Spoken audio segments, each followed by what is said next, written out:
Hello dear friends, आप सब कैसे हो। एसके साइंस वर्ल्ड में आप सभी का एक बार फिर से स्वागत है। आज के इस वीडियो में हम बात करने वाले हैं सरल आवर्त गति का विस्थापन समीकरण कि सरल आवर्त गति के विस्थापन समीकरण क्या होते हैं। तो डियर फ्रेंड्स, इससे क्या अभिप्राय मिला, इस समीकरण को निकाल करके किस साइंटिस्ट ने कितनी फायदेमंद साबित किए, फिजिक्स के लिए उपयोगिता दर्शाए हैं। तो अध्यारोपण एक साइंटिस्ट थे जिन्होंने इस समीकरण पर बहुत बड़ी स्टडी प्राप्त, बहुत बड़े हौसला प्राप्त किया था, बहुत बड़ा स्टडी किया था, जिनकी सहायता से आज पूरी दुनिया में यह अध्यारोपण क्या है, विश्वविख्यात हैं। इन्होंने तरंग के जो विस्थापन समीकरण प्राप्त किए, इन्हीं समीकरणों से उत्सर्जित किए थे।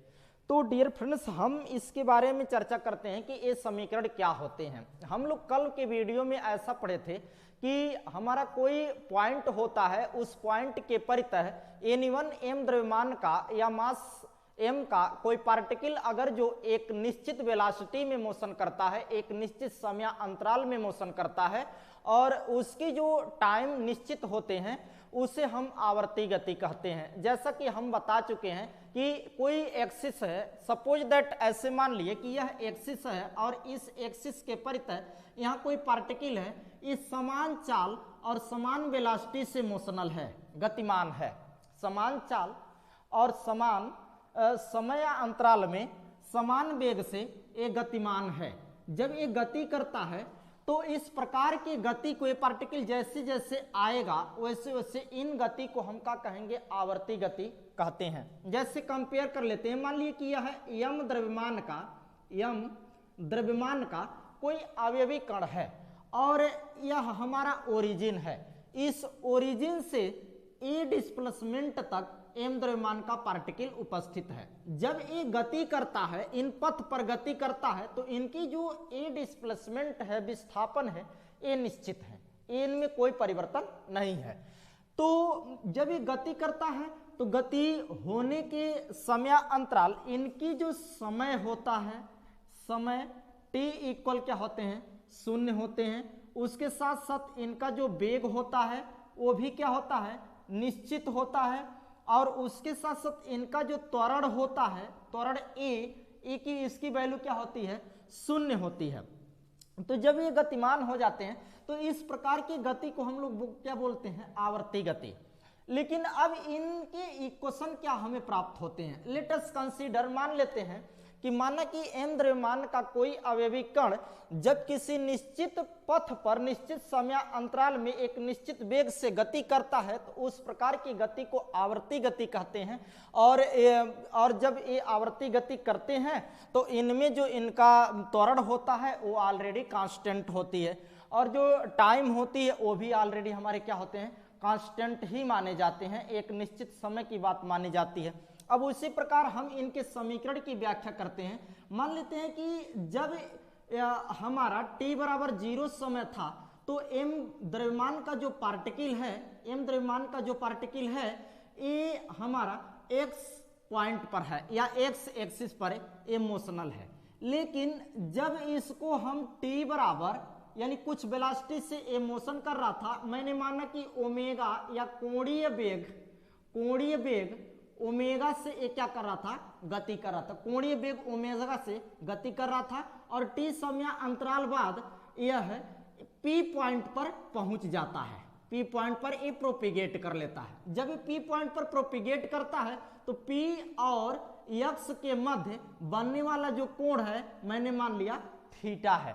यानी यम द्रव्यमान का कोई अवयवी कण है, यह यक्स बिंदु से टी समय के बाद यह पी पॉइंट पर पहुंचता है, जिससे इनके मध्य बनने वाले जो कोण है वो थीटा है, जिसका नाम जहां पर हमने ये बता दिया कि थीटा बराबर यह क्या है, कोणीय विस्थापन है। थीटा बराबर क्या है, कोणीय विस्थापन है। और ओमेगा क्या है, हमने मान लिया कि ये एक समान कोणीय वेग है। और टी बराबर क्या है, समय है, जो प्रारंभिक स्टेज पर जब हमारे एक्स एक्सिस पर कोई हमारा पार्टिकल था। और टी बराबर जब टी समय अंतराल में ये पहुंचता है तो जो टी समय है ये पी पॉइंट तक के बीच की दूरी यानी एक्स और पी तक के बीच का जो समय है वो हमारे क्या है, टी है। अब हम लोग एक समीकरण पढ़े हुए हैं, ऐसे समीकरण पढ़े हैं कि वेग बराबर विस्थापन बटे समय, वेग बराबर विस्थापन बटे समय। ठीक इसी प्रकार अगर जो हम ऐसे निकाल दें कि कोणीय वेग बराबर, ध्यान से देखिएगा, कोणीय वेग बराबर कोणीय विस्थापन बटे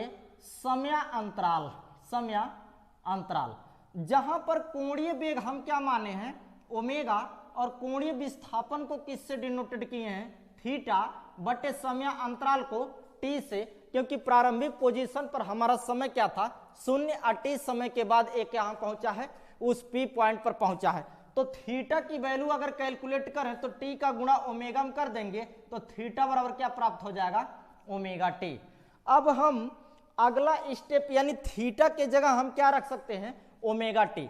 हम कंपेयर कर लेते हैं कि अधिकतम विस्थापन जो है यह ए है, ए से हम यानी इस पॉइंट से कुछ एक परपेंडिकुलर लंब ड्रा कर देते हैं, लंब ड्रा करते हैं तो मूल बिंदु ओ से हम ये मान लिए कि एक पॉइंट हमारा क्या है Q है, Q तक के बीच की दूरी क्या मान लिया y है, यानी इनके बीच का जो डिस्प्लेसमेंट माना कि मूल बिंदु O से Q तक का जो डिस्प्लेसमेंट क्या है y है।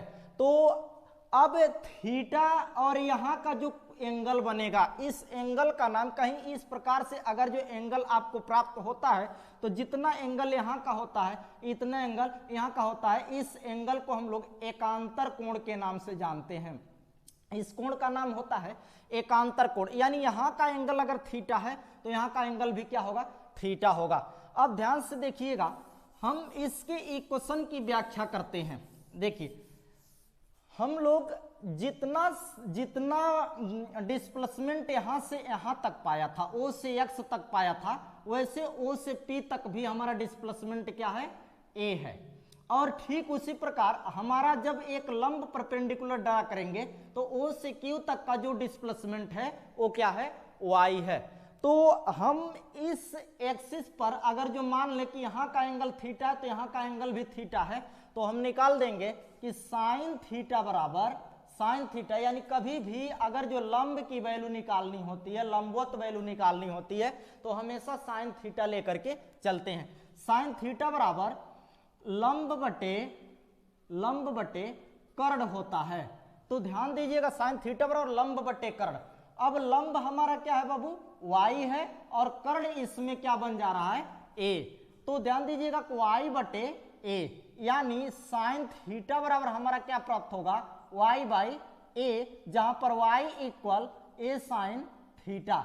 चूंकि थीटा की वैल्यू में क्या निकाला था ओमेगा इंटू टी, अब y बराबर क्या निकाल सकते हैं a साइन ओमेगा टी। अब देखिएगा कि इस समीकरण को हम क्या कह सकते हैं कि इस समीकरण को ही हम लोग कहते हैं कि जो हमारा सरल आवर्त गति है इसका विस्थापन समीकरण y बराबर a साइन ओमेगा टी सरल आवर्त गति का विस्थापन समीकरण प्राप्त होता है। इसको इंग्लिश में the displacement equation of SHM यानी सिंपल हार्मोनिक मोशन का इक्वेशन भी कहते हैं। Thanks watching my video.